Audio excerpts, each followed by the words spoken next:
I met Lena at a mutual friend's engagement party in D.C. I was 2 years into my job with a mid-sized architecture firm, freshly promoted, and still a little too eager to impress strangers.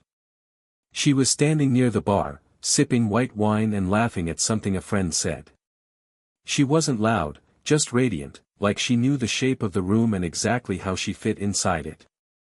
We talked for a while that night, nothing heavy, travel, books, how neither of us really liked big social events.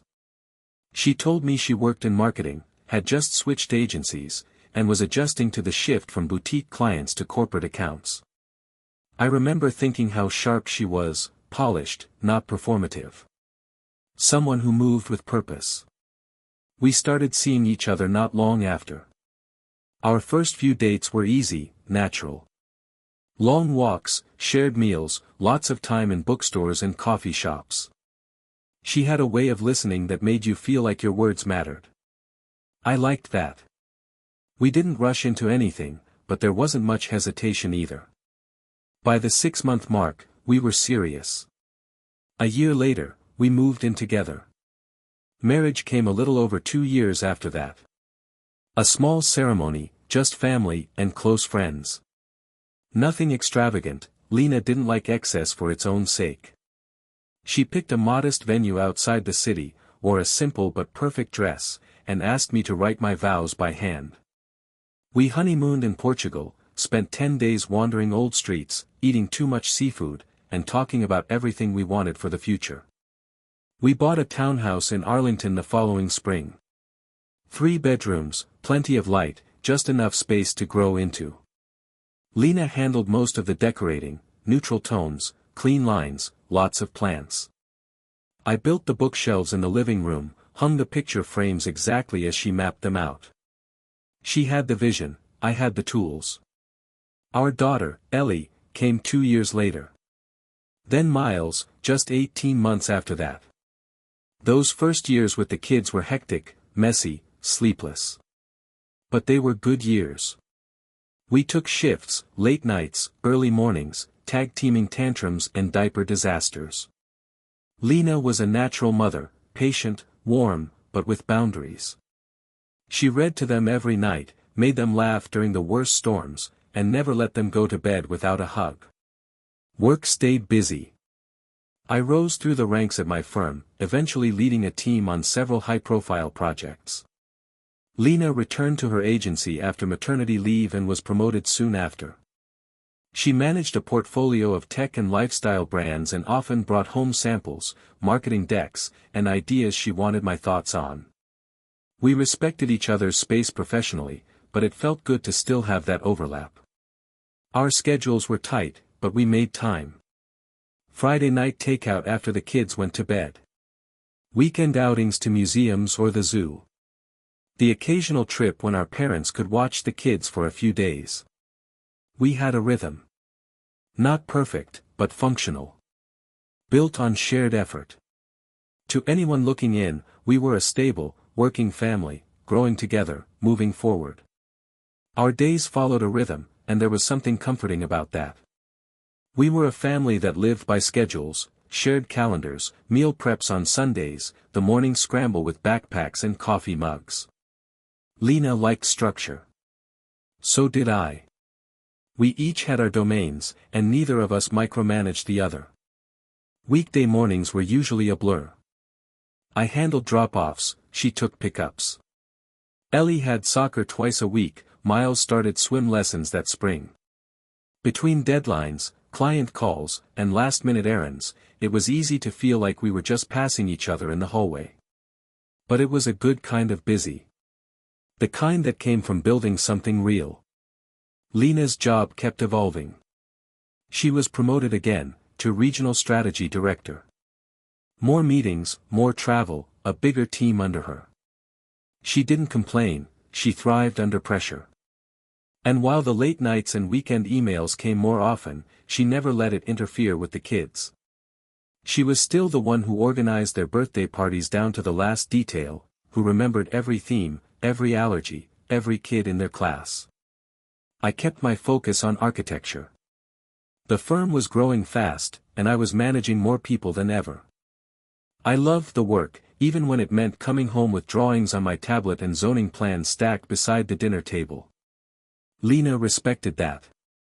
She never made me feel like I wasn't present enough, even when I felt guilty for missing a few of the kids' milestones. We split the emotional labor as best we could. I handled the logistics, insurance, car stuff, school paperwork. Lena took on most of the social load, planning holidays, coordinating with other parents, keeping our extended families in the loop. It wasn't always even, but it worked. There were moments of friction, sure. But no cold wars. No shouting matches. We were partners. We understood the weight of the life we'd chosen. Vacations were where we reconnected most. We took a trip to the Pacific Northwest the year Ellie turned 6. Rented a cabin, explored tide pools, drank coffee on the porch while the kids ran barefoot through wet grass. It wasn't luxurious, but it felt like ours. Like time slowed down just enough to remind us we were more than co-parents and co-workers and deadline jugglers. We were still us. The kids were thriving.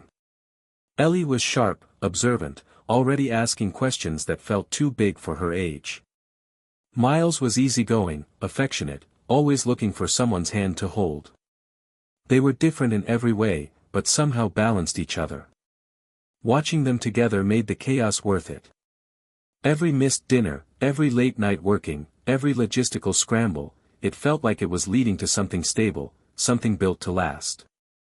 We had photos of them everywhere.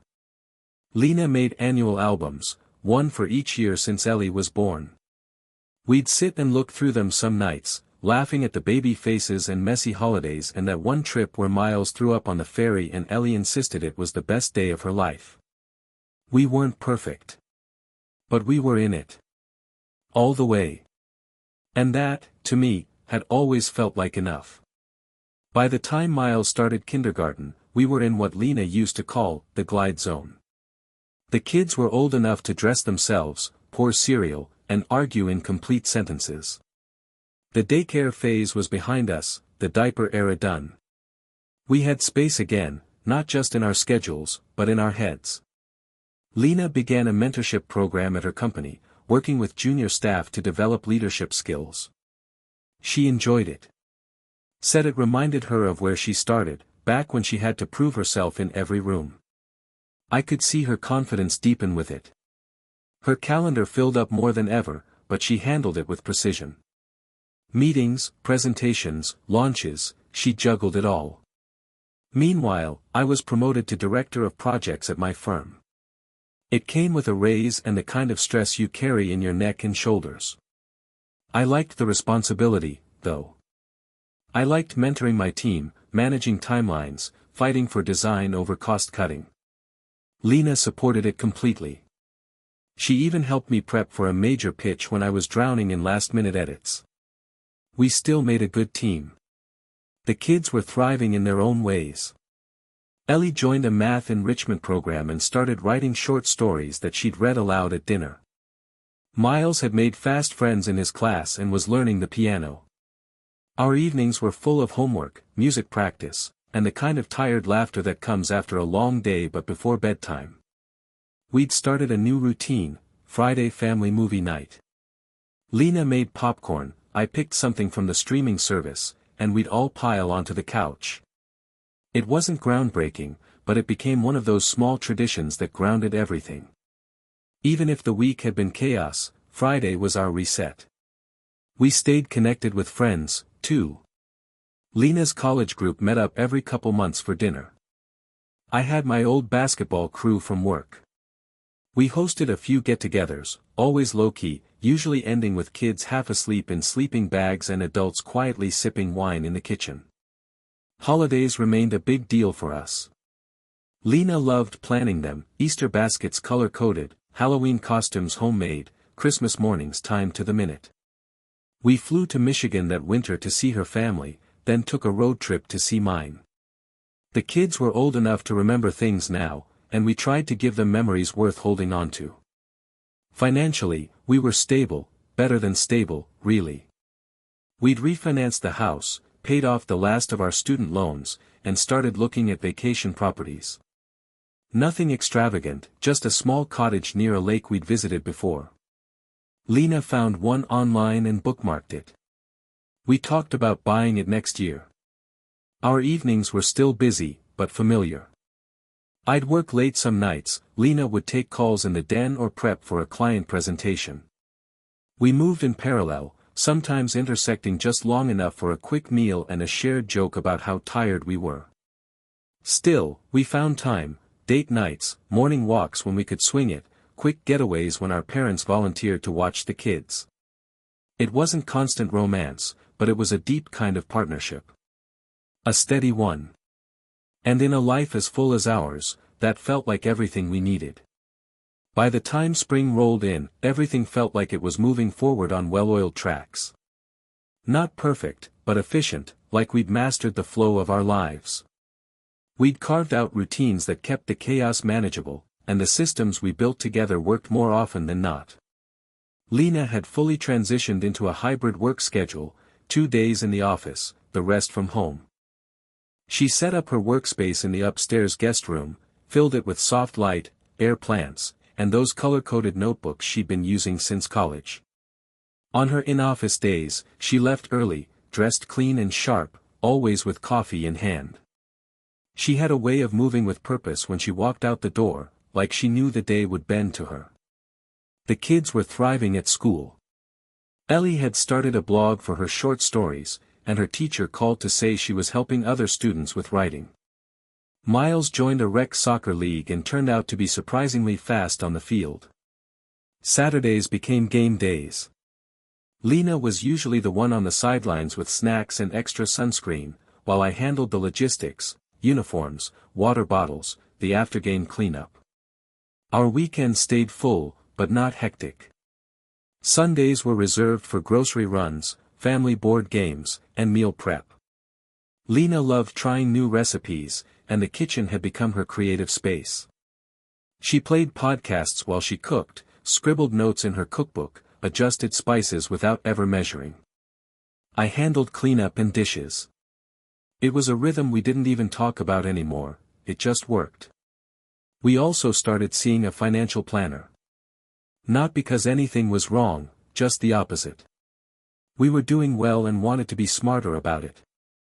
We reviewed college funds, upgraded our insurance, discussed long-term investments. Lena was focused, asked sharp questions, and pushed for better rates. She was always good with money, disciplined, informed. I trusted her judgment completely. Date nights became less spontaneous, but more intentional. Once a month, we hired a sitter, picked a restaurant we hadn't tried before, and spent a few hours being something other than mom and dad. Sometimes we talked about the kids. Other times, we didn't mention them at all. Just two people, catching up on each other's worlds, sharing bites of food, laughing over the same jokes we'd told a dozen times before. Our friends often commented on how balanced we seemed. Lena brushed it off, but I knew it meant something to her. We'd worked hard to build this, to keep careers and parenting and marriage all running without burning one thing to keep another warm. At night, after the kids were in bed and the kitchen was quiet, we'd sometimes sit in the living room with a glass of wine. No TV, no phones. Just quiet, shared space. It wasn't always profound. Sometimes we barely spoke. But there was comfort in the silence, in the sense that we didn't need to fill every gap to feel close. We weren't flashy. We weren't dramatic. We were functioning. And in the real world, where jobs demand and children grow and days bleed together, that felt like more than enough. It started with late returns from the office. Nothing outrageous, an extra hour here, a sudden client dinner there. Lena had always been committed to her work, especially with her new team and the expansion projects they'd taken on. I didn't question it. She always texted, always gave me a heads up, always apologized if dinner had to be pushed back. Then came the travel. She was asked to lead a regional rollout for one of their bigger clients, something about coordinating brand direction across 3 cities. I was proud of her. It meant recognition, and likely another title bump. She was gone for 2, sometimes 3 days at a time. The first trip was to Charlotte, then Boston, then Denver. Each time, she sent photos from her hotel room, coffee on the window ledge, city views, the occasional shot of a new restaurant dish. It felt like a professional step up, and I made sure she knew I supported her. At home, I adjusted. Picked up the slack. I handled more of the evening routines, packed school lunches, helped with homework, brushed tangles out of Ellie's hair. The kids missed her, but they understood. Mom's doing big things, I told them, and they repeated it with pride. Lena brought back little gifts, chocolates, postcards, sometimes new books for the kids. She still called before bedtime, FaceTimed when she could, asked about the soccer games and who Ellie was sitting with at lunch. But there was something about her tone. Not distracted exactly, more controlled. Like she was holding something back, or pacing her words. She began locking the door to the guest room where she worked. She said it was because she'd had a video meeting where Miles ran in halfway through, and it embarrassed her. Fair enough. We laughed about it. But after that, even when she wasn't in a meeting, the door stayed closed. Sometimes I'd hear her voice through it, quiet, clipped, professional. Other times I didn't hear anything at all. She still did the school drop-offs on the days she worked from home. Still helped Miles rehearse his piano pieces. Still folded laundry on Sundays while listening to that same podcast she liked. But her energy had changed. There was a new tightness to her movements, a preoccupation that didn't quite leave even when she was smiling. I chalked it up to stress. The new role was demanding, the travel frequent. She was probably just exhausted. Burnout wasn't rare in her field. I asked if she wanted to take a weekend for herself. She said no. I'm fine, she said, and kissed me on the forehead. We still had dinner together. Still watched our shows when we could. Still managed a date night, though she was a little quieter than usual, didn't linger over dessert. I asked if something was wrong. She smiled and said, just a lot on my mind. I believed her. Why wouldn't I? Everything else still looked the same. The following month, Lena's schedule thickened with meetings I couldn't keep track of anymore. I stopped asking for specifics. Not out of mistrust, just because it felt like her calendar was its own machine now, running parallel to ours. She would leave early, often before the kids were up, and return after dinner, occasionally after the kids were already in bed. Sometimes she'd say the meetings ran late. Other times, just had to decompress a bit. She was never short with me, never hostile. If anything, she was even more polite. She'd touch my arm when passing by, thank me for cleaning up, smile as she scrolled through emails. But those touches felt mechanical, reflexive rather than real. One Friday, she forgot about movie night. Ellie had picked out a new animated film and spent the whole afternoon reminding us about it. Lena texted at 6:13 p.m., so sorry, babe, caught in a client dinner. Don't wait up. Kiss the kids for me. I let it go. The kids were disappointed, but they adapted. They always did. Saturday morning, she brought home pastries from a bakery she said she found downtown. She acted cheerful, overly so, pulling out croissants and joking about the calories. The kids forgave her instantly. I did too. Or maybe I just didn't see a reason not to. She started dressing differently, too. Not drastic, just more intentional. Sharper lines, heels on days she used to wear flats, lipstick at 8 a.m. even when her meetings were virtual. I complimented her. She said, thanks. Gotta stay sharp around the young blood at the office. I laughed. It seemed harmless enough. Still, the door to her office remained closed more often. I knocked once to ask if she wanted coffee and caught her face mid-click, closing a tab on her screen too quickly. She smiled, told me to come in, but the moment stuck with me. not in a suspicious way, just in the way you notice something slightly off and file it away. There were new passwords, too. She updated her phone lock screen. Said it was because of a work security protocol. Her laptop, once left open on the counter when she ran to the store, was now always closed. Always put away. Always clean. She started taking weekend calls, muffled conversations behind the locked door, or outside in the car with the engine off and the window cracked just enough to let her voice out into the wind. I saw her once through the window, gesturing with her hands while speaking with someone, her expression soft, then laughing, something too warm for a business call. But still, nothing concrete. Nothing that demanded confrontation. She was still Lena. Still present at school events when she could be. Still calling my parents every Sunday. Still remembering to reorder the kids' vitamins and setting reminders to water the plants. If something had changed, it wasn't visible from the outside. It was all in the air between us. And I didn't know how to name it. We started missing each other, even when we were in the same room. Not in the obvious way, there were no arguments, no silence thick enough to cut, but something subtle had shifted. Our conversations grew shorter, our laughs more spaced out. I'd ask her about her day, and she'd summarize it in 3 sentences, never pausing long enough for me to ask more. She began sleeping in on Saturdays, even when the kids came bouncing into the room. I'd take them downstairs, make pancakes, run through the routine. Lena would come down an hour later, hair still damp, dressed but distant. She'd sit at the table, smile, pour coffee, thank me for breakfast. But there was something about the way she moved, like she was floating just above it all, not fully touching the ground with the rest of us. Sometimes she'd disappear into her office on weekends for just a quick call, then not come out until dinner.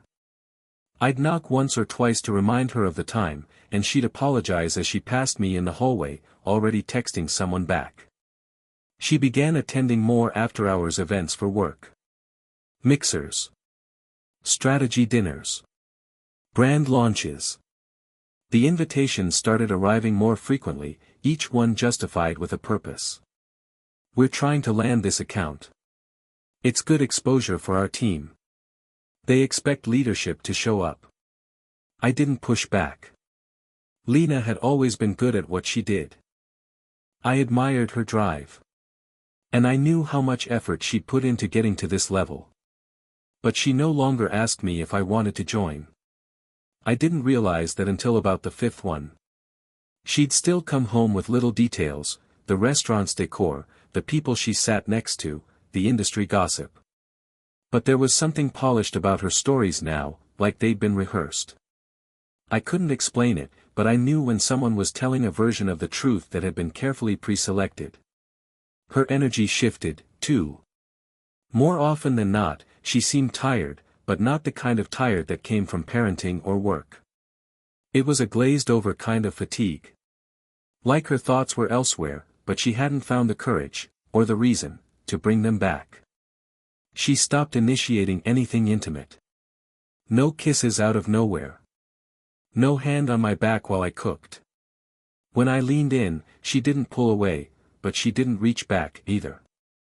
Once, in bed, I touched her shoulder, and she flinched like she'd forgotten I was there. The kids didn't notice much. They still saw the same mom, organized, warm, involved. But they did start asking where she was more often. Why's mom working so much? Is mom going to be home for movie night? I didn't have a good answer. I told them she was helping people, that her job needed her right now. And that was true. As far as I knew. She was always just busy. Always somewhere else. I didn't question it. I didn't dig. I trusted her. Because when someone has never given you a reason to doubt them, your mind doesn't go there, not right away. You just keep showing up. Until something forces you to stop. It was a Tuesday afternoon. I had wrapped a client call early and was scrolling through emails when a notification from a colleague popped up, no subject line, just a link and a short message, thought you might want to see this before it spreads. The link led to a video on a third-party gossip blog. Not a mainstream outlet, more of a niche industry site, corporate scandals, HR disasters, that kind of thing. The title hit me before the video even loaded. Disgrace to the company, employees caught in indecent act inside office conference room. I remember the way my heart stalled, like something heavy dropped inside my chest. I clicked, still assuming it had nothing to do with me. A clickbait headline. Maybe it was about someone else in Lena's company. The firm had grown. It could have been anyone. But then the footage began. Low resolution. Grainy. A fixed overhead camera aimed at a small, glass-walled conference room. At first, I couldn't tell who the people were. The camera was angled from above, distant. Then I saw the red blouse. I recognized it immediately, it was Lena's. She wore it last Thursday. The man entered the room behind her. He was taller, broader. No one I recognized at first. But as they turned, laughed, and moved closer, there was no mistaking it. It was her coworker, the one she mentioned a few times over the past year. Jonathan, I think. She'd referred to him in passing, always professionally. Said he was good with numbers and annoyingly charming. What I saw next didn't belong in a workplace. It didn't belong in any shared space. I sat there, frozen, watching my wife press herself against him, lips on his neck, his hands on her waist. The act itself was obscured by furniture, but the intention, what they were doing, was unmistakable. They were laughing. Smiling. Like it was normal. The video cut abruptly at the 2-minute mark. No commentary. No blurring. Just silence, then a flashing watermark from the site. I stared at the screen, the cursor hovering over the replay button. I didn't move.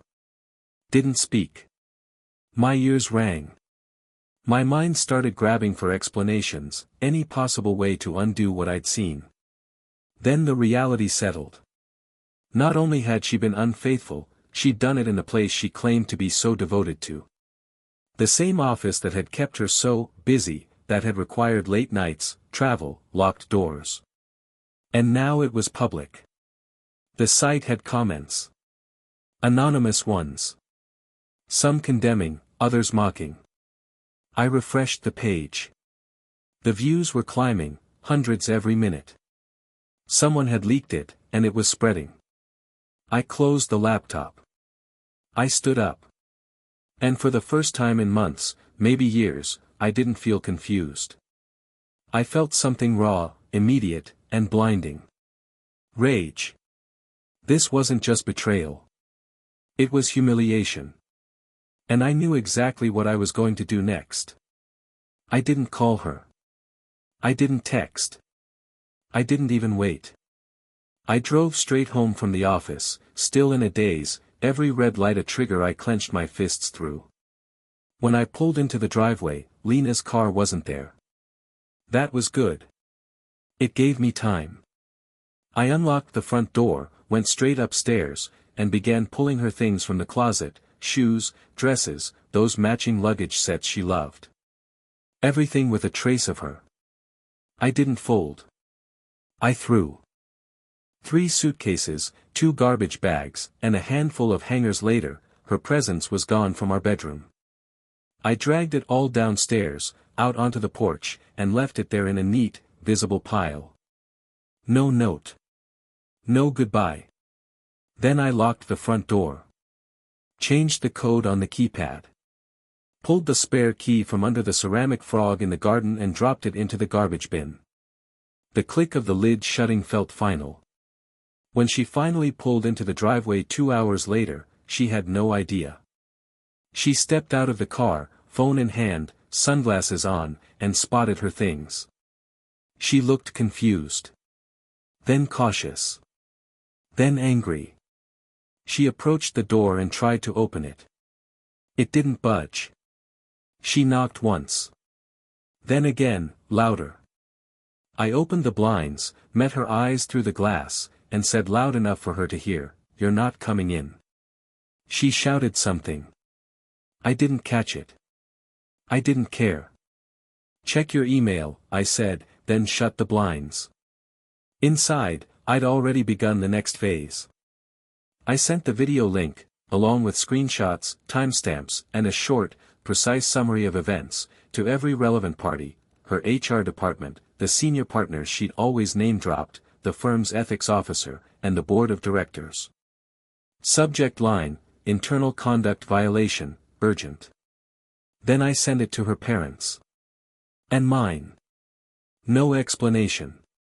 Just the link. Let the footage speak. I sent it to the school parent group she was part of. To the mom friends she brunches with. To the neighbors she used to jog with every Wednesday morning. No spam. No drama. Just clean, quiet exposure. The truth, released without commentary. The fallout was immediate. By evening, the video had made its way onto 2 more workplace blogs. A Reddit thread picked it up. I saw her company's PR team issue a one-line response on Twitter, "We are aware of the situation and are conducting an internal investigation." The text started rolling in. From her. From mutual friends. From coworkers. I ignored them all. I made dinner for the kids. We watched a movie. I tucked them in. I didn't cry, didn't rage out loud. But inside, I burned. Because this wasn't just about infidelity. It was about disrespect. And I wasn't going to let it pass quietly. Lena could keep her affair. But I would make sure it cost her everything else. By the next morning, the video had gone viral in more ways than one. It wasn't just office gossip anymore, it was a full-blown scandal. Someone on Twitter had paired it with a trending hashtag about workplace ethics. A few small-time media outlets picked it up, citing it as part of a broader conversation about abuse of company resources. That was the phrasing they used. It didn't matter. Her face was on it. Her name was now synonymous with it. I checked the company's website out of curiosity. Her profile, once top of the Our Leadership page, was gone.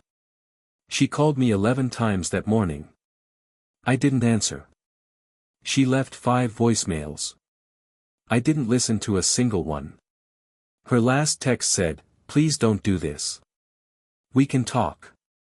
Not like this." I blocked her. The HR department at her firm sent me a formal email, "Thank you for your submission. The incident has been escalated for internal review. We do not condone inappropriate conduct by employees at any level." It was cold. Clinical. Exactly what I wanted. A few of her coworkers began reaching out, not to defend her, but to distance themselves. One messaged me anonymously to say she had made enemies internally, and that this wasn't her first close relationship with a colleague. I didn't respond. I just archived it, tucked it into the folder I'd started. I had no use for half-sympathies. The neighbors saw the video. I know because I overheard someone whispering about it at the grocery store. "It's her, right? The one with the hydrangeas in front of the porch." Another one replied, "I always thought she was too perfect. She stopped showing up to pick up the kids from school. I made arrangements with the school office so she wouldn't be allowed to collect them without my written consent. They asked no questions. The principal gave me a subtle nod, and that was that." My parents called, quiet but supportive. Her parents sent one message, "We don't understand. Please tell us what happened." I didn't reply. Friends chose sides, but most didn't need to. What she did wasn't speculation, it was fact, recorded and time-stamped. People who used to praise her poise and drive now pretended they never liked her in the first place. The woman who'd once been admired for balancing work and family had become a walking cautionary tale. She showed up at the house 2 nights later. I saw her from the upstairs window, pacing the driveway, talking to herself, clutching her phone. I didn't go down. I didn't open the door. I just turned off the porch light and watched her silhouette blur against the dark. She stayed for nearly 30 minutes. Then she left. I wasn't angry anymore, not in the way I had been. I was focused. She had built her career on image, influence, and reputation. So that's what I took from her. Not illegally. Not violently. Just, surgically. With documentation. With restraint. With truth. And the truth had already done more damage than any lie ever could. It's been 3 months since the video. The story burned hot, then fast. A few larger outlets picked it up. There was even a panel segment on one morning show, blurred faces, anonymous sources, and some expert discussing workplace boundaries. Lena's name was never mentioned, but if you knew, you knew. She resigned before they could fire her. Her company issued a bland, carefully worded statement about professional standards and organizational restructuring. It said nothing, really, but the message was clear. Her career, at least in that firm, was over.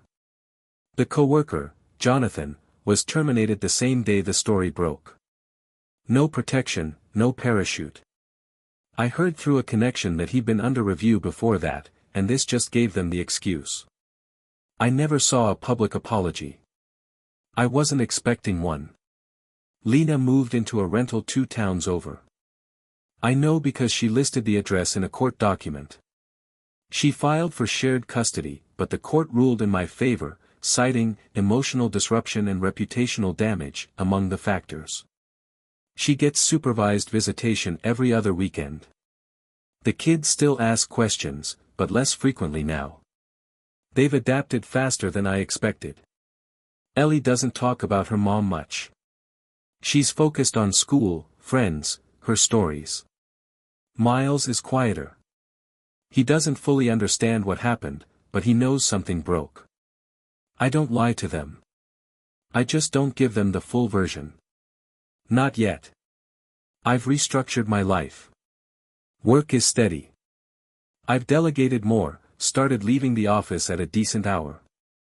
I make dinner most nights. I coach Miles's soccer team. I drive Ellie to her writing club. I talk more. Listen more. Not because I'm trying to replace what was lost, but because I know what it looks like when things are taken for granted. Our house feels different now. Not empty, clear. The noise is gone. The quiet isn't uncomfortable anymore. Lena tried calling once more, about a month after the custody hearing. She left a voicemail, her voice softer than I'd ever heard it. She didn't beg. Didn't ask for anything. Just said she wished she'd been honest earlier. That she hoped someday we could talk again, for the kids. I haven't responded. I probably won't. Not out of hatred. Not anymore. But because I've learned something in all of this, that trust, once broken in a certain way, doesn't repair. It doesn't fade into forgiveness. It just becomes a scar. A marker. She made her choices. And I made mine. I protected what mattered. I responded without violence, without scandal of my own. Just truth. Just light. She lost the life we built together. The one I worked for, and the one she decided wasn't enough. And I kept the part that mattered most, our children, our home, my peace. The rest? Let her rebuild it from scratch. Alone.